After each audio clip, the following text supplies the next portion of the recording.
How to fix file stream access denied problem on ChatGPT. Hi everyone, I'm here to assist you today. Without any delay, let's jump right in. First, open Settings and click on Apps and Notifications.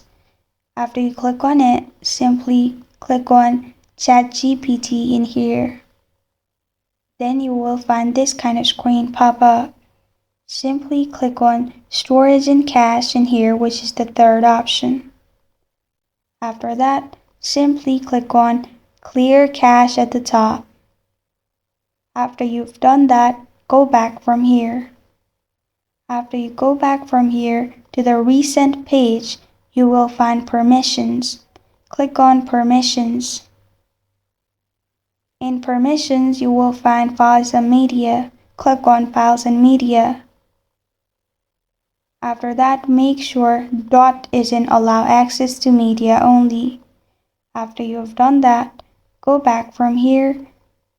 Then you can restart your device and your problem will be fixed. This is how to fix file stream access denied problem on ChatGPT. Thank you for joining me today. If this video helps you out, please leave a like and subscribe for more.